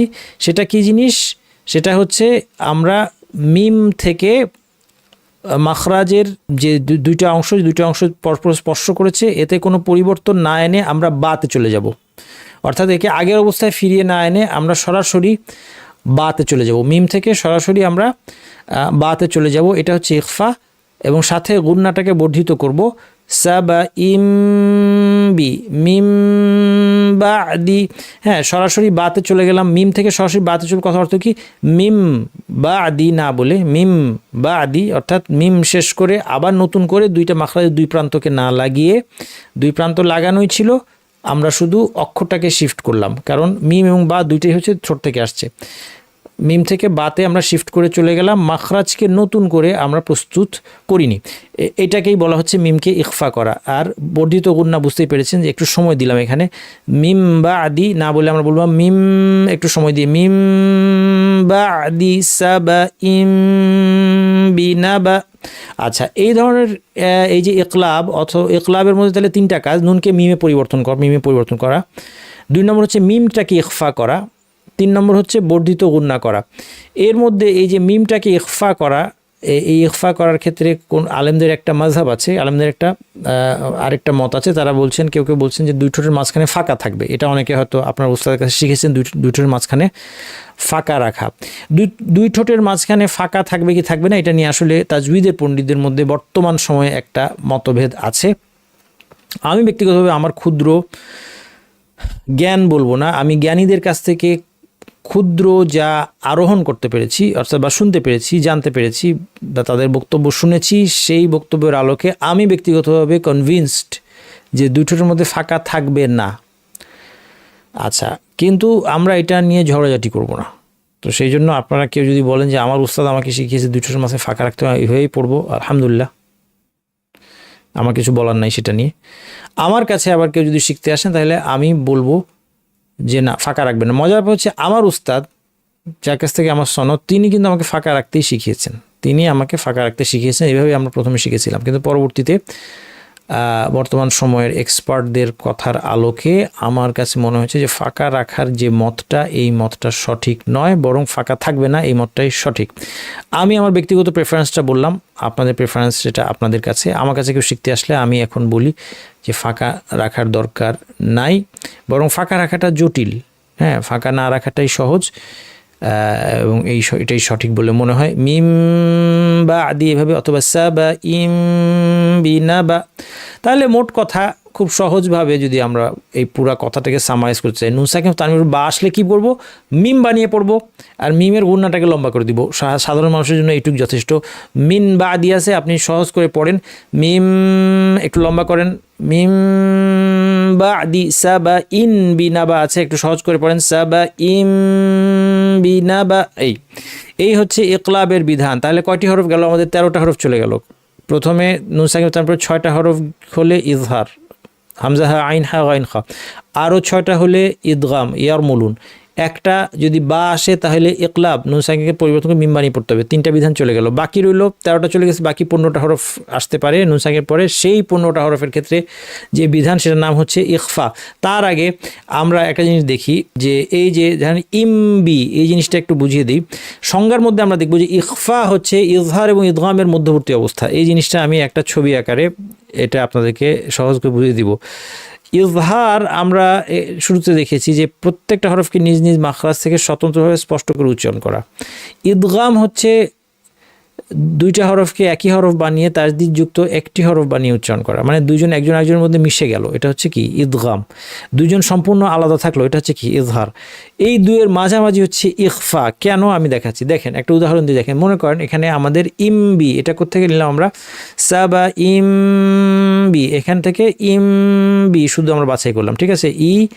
মিম সাকিন বাজের ইমবি, বুঝতে পারছেন তো এটা কী পড়তে হবে, এটা ইখফা করতে হয়, এটা হচ্ছে নিয়ম, আমরা এখানে দেখে এসেছি সাবা ইমবি। আচ্ছা, এখন এই যে আমরা ইখফাটা করলাম, এটা আমরা বলছি ইজহারও না ইদগামও না, ইজহার ইদগামের মাঝামাঝি একটা অবস্থা। আচ্ছা, ইজহার কি? এখন দেখেন একটা উদাহরণ দিব যে ইজহার হচ্ছে, আমি যদি প্রত্যেকটা হরফ, দুইটা হরফ এখানে মিম আছে বা আছে, দুজনকে নিজ নিজ মাখরাজ থেকে স্বতন্ত্র রেখে উচ্চারণ করতাম, তাহলে এটা ইজহার হতো। যদি এটা করতাম তাহলে আমি বলতাম ইম বি, কষ্ট হতো আমার, ইম শেষ করে ঠোঁট দুইটা আবার উঠায় আবার নতুন করে বা বলতে হতো ইম, কারণ দুই ঠোঁট লাগিয়ে মিম বলেছি। এই দুই ঠোঁট লাগানো অবস্থা থেকেই আমি বাতে শিফট করলে এটা ইজহার হবে না, ইজহার হবে ইম ছেড়ে দিয়ে বি বলতে হবে আমাকে, ইম বি, এটা কষ্ট, ইম বি যদি ইজহার করতাম, দেখেন এখানে আমরা ইখফা করি তাই না, ইম বি অর্থাৎ ইকলাব করার পর, অর্থাৎ নুনকে মিম, ধরেন এটা মিমই ছিল, নুনকে মিম বানানোর কারণে এটার নাম ইকলাব, কিন্তু মনে করেন এটা মিমই ছিল, তাহলে মিমটাকে ইখফা করেছি, আমরা একটু আগে বলেছি ইখফা, ইখফা শব্দটা বলেছি, ইখফা জিনিসটা এর মানে হচ্ছে গোপন করে পড়া। আচ্ছা, এটাকে আমি বুঝিয়ে দিচ্ছি যে এই ইখফাটা হচ্ছে ইজহার এবং ইদগামের মাঝামাঝি একটা অবস্থার নাম। এটা কেন, এটা আমি বুঝিয়ে দিচ্ছি। আচ্ছা, এই জন্য আমি থিওরিটিক্যালি এখন বলছি, মানে কথার কথা, যদি আমি ইজহার করতাম তাইলে কি করতাম, মিম এবং বা দুইজনকে আমি আলাদা আলাদা স্বতন্ত্রভাবে উচ্চারণ করতাম। অর্থাৎ আমি বলতাম ইম, মিম শেষ, এবার নতুন করে দুই ঠোঁট উঠিয়ে আবার লাগিয়ে বলতাম বি, ইম বি, ইম বি, এটা হচ্ছে ইজহার। অর্থাৎ মিমকে তার মাখরাজ থেকে স্বতন্ত্রভাবে উচ্চারণ করলাম, বাকে বায়ের মাখরাজ থেকে স্বতন্ত্রভাবে উচ্চারণ করলাম, এটার নাম হচ্ছে ইজহার।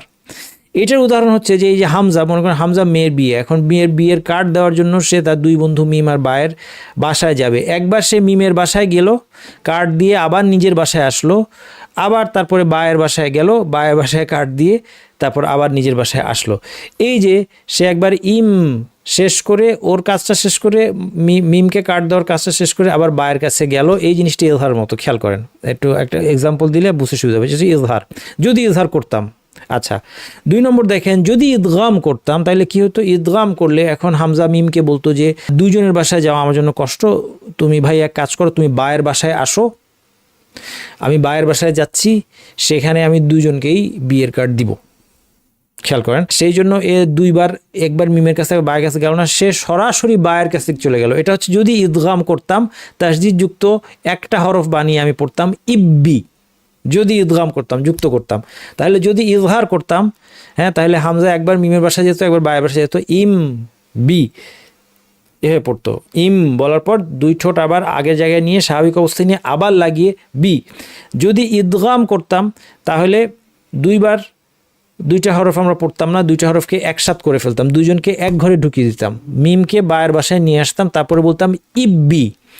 ইখফা যদি করি, আসলে দুইটার মাঝামাঝি একটা কাজ আমরা করছি। কি করছে হামজা, কার্ড দেওয়ার জন্য প্রথমে মিমের বাসায় গেল, মিমের বাসায় দুইটা কার্ড হাতে নিয়ে গিয়েছে, একটা কার্ড মিমকে দিয়ে বলল এবার আমি পাশে বায়ের বাসায় গিয়ে বাকেও কার্ড দিয়ে আসি, এই জিনিসটা হচ্ছে ইখফা। এটা দেখেন, এটা পুরোপুরি ইজহারও না, কারণ সে নিজের বাসায় ফিরে আসে নাই, আবার পুরোপুরি ইদগামও না, মিমকে বায়ের বাসায় টেনে নিয়ে যায় নাই, বরং সে মিমের বাসায় গিয়েছে, মিমের বাসা থেকে বায়ের বাসায় গিয়েছে। ঠিক একইভাবে ইম বলার সময় আমরা দুই ঠোঁট লাগিয়েছি, এই লাগানো অবস্থা থেকেই মাখরাজকে আমরা সেপারেট না করেই পরের হরফে চলে গিয়েছি। অর্থাৎ নতুন হরফটাকে আমরা রিস্টার্ট করি নাই, নতুন করে না বলে এই হরফ থেকে আমরা যেন আওয়াজটাকে শিফট করে ওই হরফে নিয়ে গেলাম, মাখরাজকে পুরোপুরি সেপারেট না করেই পরের হরফে চলে গেলাম, এটাই হচ্ছে ইখফা। ইম বি, ইম বি, এটা হচ্ছে ইখফা। ইম বি, দেখেন ঠোঁট লাগানোই আছে, শুধু মিম থেকে আমি বাতে শিফট করলাম, এই জিনিসটা ইখফা। এটা কিভাবে ইজহার আর ইদগামের মাঝামাঝি হলো আশা করি বুঝতে পারছেন। এটা পুরোপুরি ইজহার হয় নাই, কেন হয় নাই, কারণ বা বলার জন্য নতুন করে ঠোঁট প্রস্তুত করা হয় নাই, অর্থাৎ সে কার্ড দেওয়ার জন্য আবার বাসায় এসে আবার কার্ড নিয়ে আবার যায় নাই, আবার দুজনকে একসাথে করে ফেলা হয় নাই, মিমকে বা বানিয়ে নিই নেই আমরা, মিমের জায়গাতে মিমের মতো আছে, হ্যাঁ, যদি বা বানিয়ে ফেলতাম ইব্বি বলতাম, মিমকে বাতে কনভার্ট করি নাই, যুক্ত করে দিই নাই। মিমের স্বাতন্ত্র্য আছে, কিন্তু মিম থেকে বাতে আমরা চলে গেলাম, এই জন্য এটাকে বলা হচ্ছে ইখফা। এটা হচ্ছে আসলে ইজহার এবং ইদগামের মাঝামাঝি একটা অবস্থা। ইজহার হলে এরকম হতো ব্যাপারটা, মিম থেকে মিমের বাসায় গিয়ে ফিরে এসে আবার বায়ের বাসায় যেত। ইদগাম হইলে সে শুধু বায়ের বাসায় যেত, মিমকে বলতো তুমি বায়ের বাসায় চলে আসো, দুজনকে এক জায়গায় নিয়ে আসতো। আর ইখফা করার ফলে সে একবার মিমের বাসায় গেল, কিন্তু দুইটা কার্ড নিয়ে বের হয়েছে, মিমের বাসা থেকে নিজের বাসায় ফিরে না আসে, সে সরাসরি বায়ের বাসায় চলে গেল। এটা হচ্ছে দুইটার মাঝামাঝি একটা সলিউশন, এটাই হচ্ছে ইখফা। আশা করি উদাহরণের মাধ্যমে এটা ক্লিয়ার হলো। এখন দেখেন, ইখফার আবিধানিক অর্থ আড়াল করা বা লুকানো, গোপন করা, এগুলো। পারিভাষিক অর্থ হচ্ছে ইজহার এবং ইদগামের মধ্যবর্তী অবস্থায় তাসদিদবিহীনভাবে বর্ধিত গুণা সহ উচ্চারণ করা। কি বলছে, ইজহার ইদগামের মধ্যবর্তী অবস্থা, এটা আমরা বুঝাইলাম এতক্ষণ ধরে। হ্যাঁ, এটা ইজহার না, পুরা ইজহারও না, পুরা ইদগামও না, মাঝামাঝি। তাসদিদবিহীনভাবে, এখানে তাসদিদ হয় না, যখন আমরা ইখফা করি তখন কিন্তু তাসদিদ হয় না। ইজহারে তাসদিদ হয় না, কিন্তু ইদগামে কিন্তু তাসদিদ হয়, আবার ইখফায় তাসদিদ হয় না। এটাই হচ্ছে ইজহারের সাথে এর একটা মিল, যে তাসদিদ হয় নাই, আবার হরফটার পুরোপুরি রূপান্তরিত হয় নাই, এদিক থেকে ইজহারের সাথেও তার কিছু মিল আছে। হ্যাঁ, এই জন্যই বলা হচ্ছে দুইটার মাঝামাঝি তাসদিদ বিহীনভাবে এবং গুন্না বর্ধিত করে উচ্চারণ করতে হবে। হরফ নুন সাকিন বা তানবিনের পরে এই 15টা হরফের কোনোটা আসলে ইখফা করতে হয়। তা, সা, জিম, দাল, দাল, জা, সিন, শিন, সাদ, দাদ, তা, যা, ফা, কাফ, কাফ। অর্থাৎ এর আগে ইজহারের 6টি হরফ, হামজা, হা, আইন, হা, গাইন, হা, গাইন, খা। ইদগামের 6টি হরফ, ইয়ারমুলুন। ইকলাবে একটি হরফ, বা। এই 13টি বাদে বাকি 15টি, তা, সা, জিম, দাল, দা, জা, সিন, শিন, সাদ, দাদ, তা, যা, ফা, কাফ, কাফ। 15টি হরফের যে কোনোটি আসলে নুন সাকিন তানবিনের পরে ইখফা করতে হবে।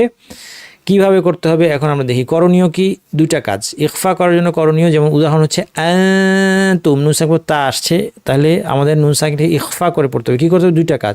পরবর্তী হরফ উচ্চারণ প্রস্তুতি নিতে হবে এবং বর্ধিত গুণা।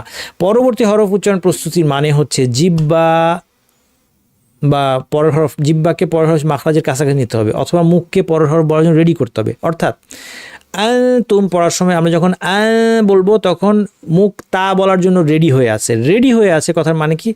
এই দেখেন জিব্বাটা তায়ের মাখরাজ কোথায়? তরাফুল লিসান, জিব্বার শীর্ষ থেকে একটু ভেতরের অংশ, এটা কোথায় যাবে? উপর পাটির দাঁতের গোড়ার কাছাকাছি নিয়ে রেডি করে রাখবো, লাগিয়ে দিব না। খেয়াল রাখতে হবে, লাগিয়ে দিব না, কারণ লাগিয়ে দিয়ে তো তা মানে লাগিয়ে দিলাম না, রেডি করে রাখবো এবং নাক থেকে বর্ধিত গুণা করব, দ্বিতীয় কাজ। তাহলে আমি বলবো এই আওয়াজটা কি হচ্ছে? নাক থেকে গুন্না, কোনো সন্দেহ নাই। কিন্তু গুন্নার আওয়াজটা শুনে আপনি বুঝতে পারছেন যে আপনি ছোটবেলা থেকে কি বলে এসেছেন, আং তুম। হ্যাঁ, আমাদের সব ইখফা আমাদেরকে শেখানো হয়েছে ছোটবেলা থেকে একই আওয়াজ, নাক থেকে অনুস্বারের আওয়াজ না, অনুস্বারের আওয়াজ ঠিক না। যদি সূক্ষ্মভাবে আমরা ইখফাটা সুন্দরভাবে করতে চাই, তুম আওয়াজটা খেয়াল করে দেখেন কেমন একটা আওয়াজের মধ্যে একটা তায়ের একটা কি রেশ যেন আছে। কারণ হচ্ছে যে জিব্বাটা আমি তায়ের মাখরাজের কাছাকাছি নিয়ে তা বলার জন্য মুখকে রেডি করে রেখেছি। এই হচ্ছে সঠিক ইখফা। তাহলে এই জন্য আসলে 15টা ইখফা, 15টা হরফ, নুন সাকিন তানবির 15টা হরফের ক্ষেত্রে ইখফার সাউন্ডগুলো কিন্তু আলাদা আলাদা, এটা আমরা দেখবো এখন। তাহলে এই দুইটা কাজ আমাদেরকে করতে হবে। এই হচ্ছে ইখফা। আসলে আমরা প্রত্যেকটা দেখি। প্রথমটা হচ্ছে নুন সাকিন পর তা, তুম আমরা দেখলাম। তানবিনের পর তা আসলেও একই নিয়ম হবে,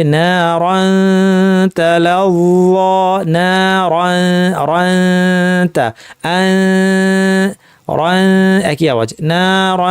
কি করলাম? তানবিনের পরে তা এসেছে, তানবিন বেসিক্যালি নুন সাকিন, এটা রন নুন সাকিন আছে। আমরা রন তা এভাবে না বলে কি করব? মুখকে তা বলার জন্য রেডি করবো, অর্থাৎ জিব্বাকে তায়ের মাখরাজের কাছাকাছি নিয়ে নাক থেকে গুন্না করবো। রন তা না, রন তা এভাবে পড়বো, না রন তা। আচ্ছা, সা আসলে কি করব? মান সাকুলাত। এখন খেয়াল করেন তার সায়ের মাখরাজ কি এক না? সায়ের মাখরাজ কোথায়? জিহ্বার শীর্ষ থেকে একটু ভেতরের অংশ, তরাফুল লিসান, উপর পাটি দাঁতের শীর্ষে, এই জায়গায় লাগিয়ে সা বলা হয়। সা প্রথমে সা বললেন, তাহলে এখন সা বলে আপনি মাখরাজটা দেখে নেন যে এখানে, হ্যাঁ এখান থেকে সা।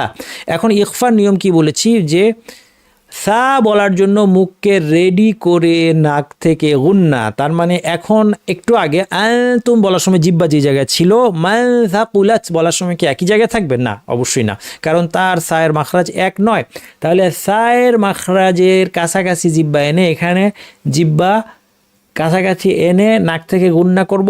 মা, দেখেন জিব্বা অন্য জায়গায়। হ্যাঁ, তুম বলার সময় জিব্বা দেখা যায় না, কিন্তু মা বলার সময় জিব্বা দেখা যাচ্ছে। মাসাকুলাত একইভাবে তানবিন পর সা, মা সাজ্জাজা, মা বলার সময় জিব্বা পুরোপুরি প্রেশার দিবেন না মাখরাজে। মা নাক থেকে গুন্না। সা বলার সময় ফুল প্রেশার, মা সাজ্জাজা, মা সাজ্জাজা। এই হচ্ছে নুন সাকিন সা। দেখেছেন? তাহলে খেয়াল করেন, তুম বলার সময় যে সাউন্ড ছিল, মাসাকুলাত বলার সময় সাউন্ডটা কিন্তু ভিন্ন। আর আমরা এতদিন ছোটবেলা থেকে শিখেছি কি? আং তুম, মাং সাকুলাত, ফা আং জাইনাহু, আইং দা লিউং দির। এটা হচ্ছে সাধারণ মানুষের ইখফা, কিন্তু তাজউদের ছাত্রের ইখফা কিরকম, প্রত্যেকটার আওয়াজ আলাদা। তুম আলাদা আওয়াজ, সাকুলাত আলাদা আওয়াজ, ফাআনজাইনাহ ইনদা লিয়ুনযিরা আনজালনা, প্রত্যেকটা আলাদা আওয়াজ। আচ্ছা, জিম দেখছিলাম আমরা, নুন সাকিব জিম, ফাআনজাইনাহু, নুন সাকিব জিম ইখফা। ইখফার আওয়াজ ঠিক করতে হলে জিমের মাখরাজ জানতে হবে, জিব্বার মাঝখান, তাহলে জিব্বার মাঝখানটা উঠবে, পুরোপুরি লাগবে না মাখরাজে। ফুল প্রেশার আমরা দিব না, ফুল প্রেশার না দিয়ে আমরা নাক থেকে গুন্না করব, ফাআনজাইনাহু, তাহলে আওয়াজটা এর আগে আনতুম মানসাকুলা থেকে ডিফারেন্ট হলো। তানউইনের পর জিমের উদাহরণ, হুব্বান জাম্মা, হুব্বান জাম্মা। নুন সাকিব দাল, ইনদা, তানউইনের পর দাল, দাক্কা, এখানেও কি করলাম, দা বলার সময় জিব্বাকে দালের মাখরাজের কাছাকাছি নিয়ে রাখলাম, নাক থেকে গুন্না করলাম। দা, দালের মাখরাজ কোথায়, তরাফুল লিসান, শীর্ষ থেকে একটু ভিতরের অংশ, উপর পাটি দাঁতের গোড়া কাছাকাছি নিয়ে জিব্বা রেখে নাক থেকে গুন্না, ফুল লাগাবো না। দা, এখানেও তাই, দাক্কা, নুন সাকিব দাল অনেকটা সায়ের মতো, লিউনযিরা, দি সা যেখানে জাল ওই জায়গায়, কাজে ওই জায়গাতে জিব্বা নিয়ে নাক থেকে গুন্না করবো, লিউনযিরা। আনতুম বলার সময় জিব্বা দাঁতের গোড়ায় রাখবো, উপর দাঁতের গোড়ায়, যেখানে তায়ের মাখরাজ। মোট কথা পরের হরফ নুন সাকিন, তার পরের কি হরফ আছে দেখবেন, সেটার মাখরাজ কোথায় সেটা দেখতে হবে। লিউনযিরা ইয়াউমি, বলার সময় জালের মাখরাজ জিব্বা রেখে নাক থেকে গুন্না, কিন্তু জালের মাখরাজে প্রেশার দিব না, ফুল প্রেশার দিব না। জি বলার সময় ফুল প্রেশার, ইয়াউমি। তারপরে জা বলার সময় দেখেন জায়ের মাখরাজ আবার আরেক জায়গায়, কোথায়, জিব্বার শীর্ষ নিচের পাটির দাঁতের গোড়ায়, সেইখানে জিব্বা নিয়ে ফুল প্রেশার দিব না, সেখানে কাছাকাছি মাখরাজের কাছাকাছি জিব্বা নিয়ে নাক থেকে গুন্না। আনজালনা, আগের সমস্ত আওয়াজ থেকে এটা ভিন্ন। এবং আমরা যদি শুনে অভ্যস্ত হই তখন আমরা দেখব যে বলার সময় বুঝতে পারবো আমি যে পরের হরফটা কি হতে পারে, যদি ইখফাটা সঠিকভাবে করে তেলাওয়াতকারী, তাহলে শুনলে বোঝা যাবে। আনজালনা নাফসান জাকিয়াহ, তানবীর পর জার উদাহরণ। নুন সাকিব সিনের উদাহরণ, আল ইনসান, একই কথা, সিনের মাখরাজ জিহ্বার শীর্ষ নিচের পাটির দাঁতের গোড়ায় নিয়ে নাক থেকে গুন্না, চিকন গুন্না হবে, দুই পাটির দাঁত লেগে যাবে, আল ইনসান। তানবীর পর সিন, খামসাতুন সাদিসুহুম, খামসাতুন সাদিসুহুম। আচ্ছা, এরপর নুন সাকিব শিন, শিন কোথায়, জিব্বার মাঝখান, শিনের কাছাকাছি আমার জিব্বা নিয়ে নাক থেকে গুন্না করতে হবে, ফামান শাআ।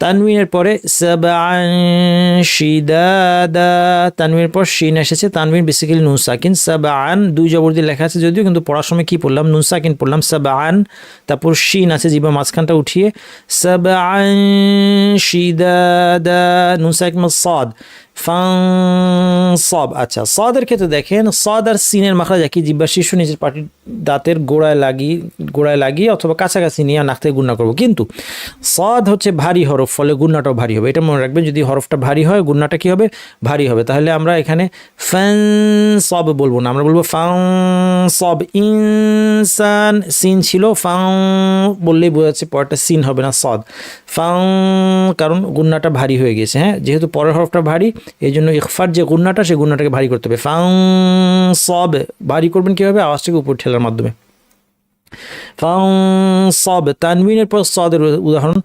সফান সফা, সফান ফান, এটা হচ্ছে সাদের ইখফার আওয়াজ, সাদের ক্ষেত্রে নুন সাকিন ইখফার আওয়াজ, সফান সফা।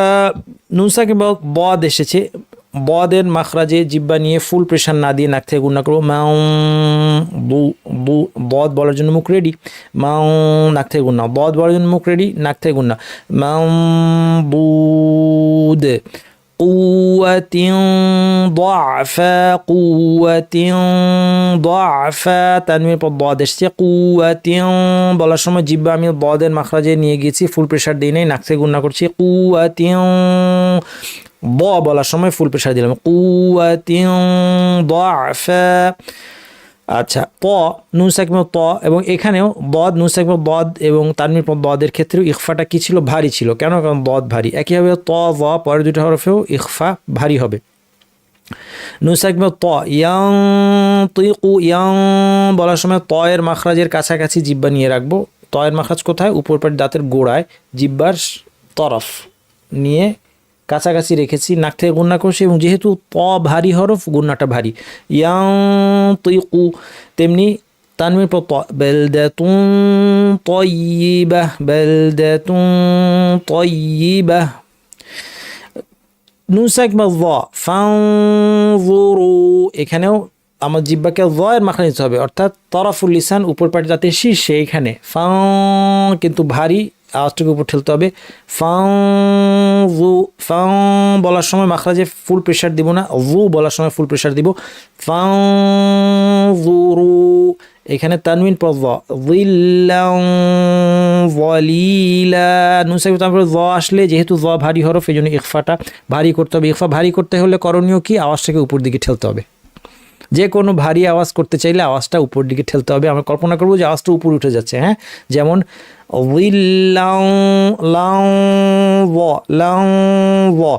অর্থাৎ আসলে পরের হরফটা বলার জন্য তো মুখ রেডি, বলার জন্য যেহেতু মুখ রেডি, আর বলতে গেলে তো ভারী হরফ, ফলে জিব্বার মাঝখান পেছন সবই উঠে যাবে, আওয়াজটা এমনিতেই উপর দিকে ঠেলবে, সে জিব্বা আওয়াজকে এমনিতেই উপর দিকে ঠেলে দিবে। কাজেই পরের হরফের বলার জন্য যদি আপনার মাথায় থাকে যে পরের হরফটা তাহলে ইখফাটা অটোমেটিক্যালি ভারী হওয়ার কথা। মাথায় আছে আমি এরপরেই বলতে যাচ্ছি, তাহলে আওয়াজটা ভারী হবেই। আচ্ছা, আনফুসাহুম বলার সময় নুসাব ফা আসছে, ফা কোথা থেকে উচ্চারণ হয়? উপর পাটি দাঁতের শীর্ষ নিচের ঠোঁটে লাগিয়ে ফা উচ্চারণ হয়। তাহলে ঠোঁটের উপরে হালকা করে নিয়ে আসবেন, ফুল প্রেশার দিবেন না এবং নাক থেকে গুন্না করবেন। আমার মুখ দেখেন, এইভাবে করতে হবে, ফায়ের ইখফা আমার মুখ দেখতে হবে। আনফুসাহুম আনফুসাহুম এভাবে ঠোঁটটা না করতে পারলে কিন্তু আপনার এই ফায়ের ইখফাটা সুন্দর হবে না। আয়না দেখে ঠিক করবেন। এখানে তানবির পর ফা ইতাআমুন ফি ইতাআমুন ফি মু বলার সময় ঠোঁট গোল, যখন তানবিনে চলে আসলাম তখন দাঁত ঠোঁটের উপর ফায়ের মাখরাজে নিয়ে আসলাম, নাক থেকে গুন্না। ইতাআমুন ফি এটা আয়না দেখে ঠিক করবেন। নুন সাকিন কফ এই ক্ষেত্রে জিব্বা কফের মাখরাজে লাগিয়ে দিবেন। এতক্ষণ লাগাতে বলি না, এতক্ষণ বলছি কাছাকাছি নিয়ে রাখতে, এখন বললাম লাগিয়ে দিবেন। কফ এবং কাফের ক্ষেত্রে লাগিয়ে দিবেন এবং নাক থেকে গুন্না করবেন। কফ যেহেতু ভারী, গুন্নাটা অটোমেটিক ভারী হবে। যদি আপনি মাথায় রাখেন যে পরের হরফটা আমি কফ বলতে যাচ্ছি, তাহলে গুন্নাটা এমনি ভারী হয়ে যাবে। আং ক ব আং ক ব আং ক ব। তানবির পর কফ আযাবান করিবা আযাবান করিবা। নুন সাকিন কাফ মিনকুম কফের মতো একই রকম, কিন্তু এখানে কাফটা কিন্তু পাতলা হরফ, কাফের মাখরাজ জিব্বা লাগিয়ে দিবেন, নাক থেকে গুন্না করবেন। মিনকুম এটা হচ্ছে আমাদের বাংলা অনুস্বার। আমরা ছোটবেলা থেকে যেটা শিখে এসেছি যে ইখফার আওয়াজ হচ্ছে অনুস্বার, আসলে অনুস্বার হচ্ছে কাফের ইখফার আওয়াজ, আর বাকিগুলো কিন্তু অনুস্বার না। মিনকুম তানবিনের পর কাফ ইদান কাররাহ, এই হচ্ছে আমাদের 15টা হরফে ইখফা। আমরা দেখলাম ইখফার ক্ষেত্রে দুইটি সতর্কতা আছে। একটা হচ্ছে যদি নুন সাকিন তা বা দাল বা ত আসে বিশেষভাবে, তখন এই জিব্বা আর মাখরাজের মধ্যে একটা ফাঁক রাখার ব্যাপারে যত্নবান হতে হবে। কারণ কি? কারণ তা দাল ত এর মাখরাজ নুনের কাছাকাছি, এই জন্য আপনি যদি তা দাল ততে জিব্বা ইখফা করতে গিয়ে মাখরাজে লাগিয়ে দেন তাহলে এটা ইজহারের মতো শোনা যাবে। যেমন আনতুম আনতুম ইজহার হয়ে যাবে যদি জিব্বা লাগিয়ে দিই, আমি লাগিয়ে দিয়েছি, এখানে ভুলটা দেখাচ্ছি।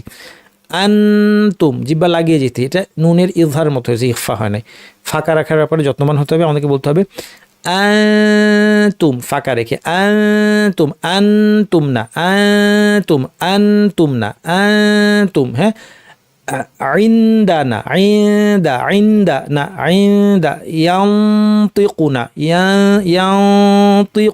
ينطق হ্যাঁ ফাঁকা। দ্বিতীয় যেটা সতর্কতা সেটা হচ্ছে কাফ এবং কফের ইখফার ক্ষেত্রে জিব্বাটা লাগিয়ে দিতে হবে, এটার বিপরীত কথা।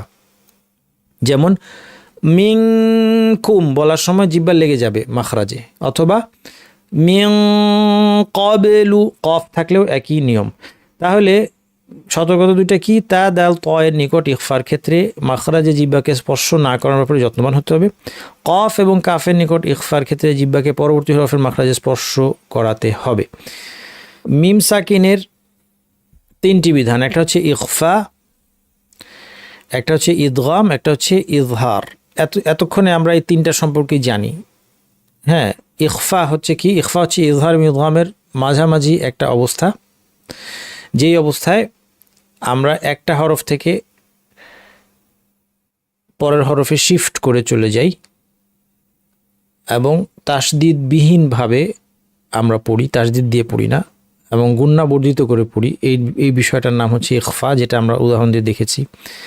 ইদগাম হচ্ছে সংযুক্তি, দুইটা হরফকে একই হরফের রূপান্তর করে তাসদিদযুক্ত একটি হরফ বানিয়ে পড়া। ইজহার হচ্ছে দুইটা হরফকে স্বতন্ত্রভাবে নিজ নিজ মাখরাজ থেকে উচ্চারণ করা। মিম সাকিনের ক্ষেত্রে এই তিনটি বিধানে যে কোনোটা হতে পারে। প্রথম বিধান হচ্ছে ইখফা। মিম সাকিন ইখফা কখন হবে? যদি মিম সাকিন বা থাকে, যেমন তারমিহিম বিহিজারাতিন, তারমিহিম, এটা হচ্ছে মিম সাকিন। এখানে কোনো চিহ্নই নাই, আপনি দেখতে পাচ্ছেন। কোনো চিহ্ন না থাকলে মিম সাকিন বুঝবেন। তারপর বা আসছে, তাহলে কি করব? আমরা দুই ঠোঁট লাগিয়ে মিম উচ্চারণ করবো, মিমের গুণাটাকে বর্ধিত করে দেবো এবং মিম বলার যে অবস্থা, সেই অবস্থাকে ঠোঁটকে পূর্ব অবস্থায় না এনে সরাসরি বাতে চলে যাব। তাহলে আমরা বলবো তারমিহিম বি, তারমিহিম বিহিজারাহ, তারমিহিম বিহিজারাহ। এটা হচ্ছে মিম সাকিনের ইখফা, এটার নাম। এটা আরেকটা ফন্টে দেখাচ্ছি, এখানে বাটা একটু অন্যভাবে লেখা, তারমিহিম বিহিজারাহ, জাস্ট দুইটা ফন্টে দেখালাম। আচ্ছা, এখানে একটা জিনিস খেয়াল করেন যে মিম বাদি নুন সাকিনের পর বা আসলে এই বিধানটার নাম কি ছিল? মিম বাদি আমরা দেখে এসেছি নুন সাকিনের পর বা, এই বিধানটার নাম ছিল ইকলাব। কারণ এখানে নুনকে মিম বানানো হয়েছে, পরিবর্তন করা হয়েছে। এই পরিবর্তন করার থেকে বা রূপান্তর করার থেকে নাম হয়েছে ইকলাব। পড়ার ক্ষেত্রে আমরা কি পড়েছি? নুনকে মিম বানিয়ে মিমকে কিন্তু ইখফা করেই পড়েছি, মিম বাদি। ঠিক যেভাবে তারমিহিম বিহিজারাহ, তাহলে দেখেন মিম বাদি আর তারমিহিম বিহিজারাহ, এই দুইটার আওয়াজ একই। কারণ দুইটা একইভাবে পড়া হয়, কারণ দুইটাই আসলে মিম সাকিনের পর বা পড়া হচ্ছে। কিন্তু প্রথমটার সাথে এটা পার্থক্য শুধু এইটুকুই যে প্রথমটা অরিজিনালি নুন ছিল, মিম বানিয়ে তারপর পড়েছি, আর এখানে শুরু থেকেই মিম ছিল। এই জন্য দুইটার বিধান আলাদা। এই প্রথমটা হচ্ছে নুন সাকিনের বিধানের নাম হচ্ছে ইকলাব, দ্বিতীয়টা হচ্ছে মিম সাকিনের বিধানের নাম হচ্ছে ইখফা। পারিভাষিকভাবে বিধানের নাম আলাদা হলেও আওয়াজ সেম, এটা মনে রাখে। কারণ অনেকের কনফিউশন হয় দুইটার আওয়াজের মধ্যে কিছু পার্থক্য আছে। না, দুইটার আওয়াজে কোনো পার্থক্য নাই, একই আওয়াজ। এবং ভাষা না জানলে কেউ বুঝতে পারবে না যে এখানে কী ছিল। দুজন ভাষা না জানলে কেউ মনে করেন মিম সাকিন তবে বা ছিল, কিন্তু ভাষা জানায় অথবা মুসাফ দেখার কারণে বুঝতে পারছেন যে আসলে নুন ছিল, চেঞ্জ হয়ে মিম হয়েছে। তাহলে মিমটা চেঞ্জ হয়েছে আর মিমটা এখানে শুরু থেকে ছিল। দুটো বিধানের নাম আলাদা, এটাকে বলা হবে ইকলাব, এটাকে কিন্তু ইকলাব বলা হবে না, কারণ এটা শুরু থেকে মিম, এটা নুনকে চেঞ্জ করে মিম বানানো হয় নাই, শুরু থেকে মিম। এই জন্য এটাকে বলা হবে যে ইখফা, এটা মিম সাকিন ইখফা, কিন্তু আওয়াজ কি? আওয়াজ সেম। মিম বাদি আর তারমিহিম বিহিজারাহ, দুইটার মধ্যে আওয়াজ একই হবে। তাহলে ইকলাব এবং মিম সাকিন, নুন সাকিন ইকলাব এবং মিম সাকিনের যে ইখফা, এই দুইটার সাউন্ড একই, কিন্তু পারিভাষিকভাবে দুইটা বিধানের নাম ভিন্ন। আমরা এখানে দেখতে পাচ্ছি মিম সাকিন ইখফা, এতক্ষণ যেটা বললাম আবিধানিক অর্থ আড়াল করা, পারিভাষিক অর্থ এগুলো আমরা আগে দেখেছি। ইজহার ইদগামের মধ্যবর্তী অবস্থায় তাসদিদবিহীনভাবে বর্ধিত গুণনা সহ উচ্চারণ, ইজহার ইদগামের মধ্যবর্তী অবস্থা আমরা উদাহরণ দিয়ে দেখেছি। এবং তাসদিদবিহীনভাবে বর্ধিত গুণনা সহ উচ্চারণ করা। আচ্ছা, হরফ হচ্ছে বা, অর্থাৎ মিম সাকিন পর বা থাকলে ইখফা হয়। তাহলে ইখফা কখন হবে? মিম সাকিন ইখফা কখন হবে? এখন কিন্তু আমরা নুন সাকিন ইখফা নিয়ে কথা বলছি না। একটু আগে নুন সাকিন ইখফা চলে গেছে। নুন সাকিন বা তানবির পর 15টি হরফের যে কোনো একটি আসলে ইখফা হয়, কিন্তু মিম সাকিনের ইখফার বিধান খুব সহজ, শুধুমাত্র একটা হরফ বা। মিম সাকিনের পর শুধুমাত্র বা আসলে ইখফা করতে হয়। মিম সাকিনের ইদগাম, ইদগাম খুবই সহজ। ইদগামের অর্থ প্রবেশ করানো, আবিধানিক পারিভাষিক অর্থ উভয় হরফকে একত্রে তাসদিদ একটি হরফ হিসেবে উচ্চারণ করা। হরফ হচ্ছে মিম, অর্থাৎ মিম সাকিনের পরে শুধুমাত্র একটা হরফ আসলে ইদগাম হবে। সেটা কি? সেটা মিম। মিমের সাথে মিম আসলে দুইটা মিমকে, যেমন আম্মান, এখানে আম মান একটা মিম শেষ করে নতুন করে একটা মিম শুরু করা হয় না। বরং দুইটা মিমকে একসাথ করে তাসদিদ যদি একটি মিম বানিয়ে লম্বা গুণনা করে পড়া হয়। আম্মান, কোরআন দেখে পড়ার সময় কারো এটা কোনো কষ্ট হয় না আপনাদের, কারণ আপনি জানেন সরাসরি যে আমি সরাসরি মিমকে ধরে তাসদিদযুক্ত একটা মিম আছে লম্বা গুণনা করে পড়বো। কিন্তু আসলে যদি তাসদিদের নিয়মে ভেঙে বলা হয় দুইটা মিম ছিল, দুইটা মিম একসাথ হয়ে ইদগাম হয়ে সংযুক্তি হয়ে একটি তাসদিদযুক্ত মিম হয়েছে যার গুণনাটা লম্বা করে এখানে পড়তে হবে আম্মান। তাহলে এটা হচ্ছে মিম সাকিন ইদগাম। দুইটা বিধান পেলাম কি, এক নম্বর মিম সাকিনের পর বা আসলে কি করতে হবে ইখফা, দুই নম্বর মিম সাকিনের পর মিম আসলে কি করতে হবে ইদগাম, আর বাকি যে কোনো হরফ আসলে ইজহার করতে হবে, অর্থাৎ দুইটা হরফকে স্পষ্ট নিজ নিজ মাখরাজ থেকে স্বতন্ত্রভাবে স্পষ্ট করে উচ্চারণ করতে হবে। হরফ কি, বা এবং মিম বাদে বাকি যে কোনো হরফ, মিম সাকিনের পরে বা অথবা মিম ছাড়া আর যে কোনো হরফ আসলেই ইজহার করে মিম সাকিনকে স্পষ্ট করে তার গুণনা স্বাভাবিক মাত্রায় রেখে পড়তে হবে। কয়েকটা উদাহরণ, সবগুলো উদাহরণ নিয়ে আসি না কারণ হরফ তো অনেক। হ্যাঁ, যেমন এখানে আমলাম তুনজিরহুম, এখানে প্রথমে মিম সাকিন পর লাম আসছে, ইজহার হবে, মিম সাকিনকে স্পষ্ট করে স্বতন্ত্রভাবে স্পষ্ট করে স্বাভাবিক গুণনায় রেখে পড়তে হবে। আম লাম, পরেরটাও তাই, কারণ এখানে মিম সাকিন পর তা আসছে। আমলাম তুনজিরহুম, তারপরে হুম ফিহা, হুম ফিহা, মিম সাকিন পর ফা আসার কারণে যেহেতু মিমও ঠোঁটের হরফ আর ফায়ও ঠোঁটের ব্যবহার আছে, এই জন্য মিম সাকিন পর ফা আসলে একটা অস্পষ্টতা তৈরি হতে পারে। হুম ফিহা অনেকে খেয়াল করে না করলে হতে হবে হুম ফিহা পড়বেন, এভাবে পড়বেন না, স্পষ্ট করে পড়তে হবে, খেয়াল করবেন মিম সাকিন পর ফা আসলে। কারণ এখানে কনফিউশনের সোর্স কি, কারণ মিম সাকিন ফায়ের মাখরাজ কাছাকাছি, হুম ফিহা পড়তে হবে, মিমকে স্পষ্ট ফাকে স্পষ্ট। মিম সাকিন পর ওয়াও আসলে লা হুম ওয়ালা, মিম আর ওয়াওয়ের মাখরাজ এক হওয়ায় এখানে অস্পষ্টতা তৈরি হতে পারে, সেজন্য না হয় খেয়াল করে এই জন্য দুইটাকে আলাদা আলাদা রেখে স্পষ্টভাবে ইজহার করে পড়তে হবে লাহুম ওয়ালা, লাহুম ওয়ালা। এবং এই উদাহরণ ছাড়া আরও যেই হরফই আসুক মিম সাকিনের পরে বা এবং মিম ছাড়া সবগুলো ক্ষেত্রে এইভাবে ইজহার করে স্পষ্ট করে পড়তে হবে। আলহামদুলিল্লাহি বিনিআমাতিহি তাতিমুস সালিহাত। এই ছিল আমাদের আজকের আলোচনা। আলহামদুলিল্লাহ, আবার দেখা হবে ইনশাআল্লাহ। সুবহানাকাল্লাহুম্মা ওয়া বিহামদিকা আশহাদু আল্লা ইলাহা ইল্লা আনতা আস্তাগফিরুকা ওয়া আতুবু ইলাইক।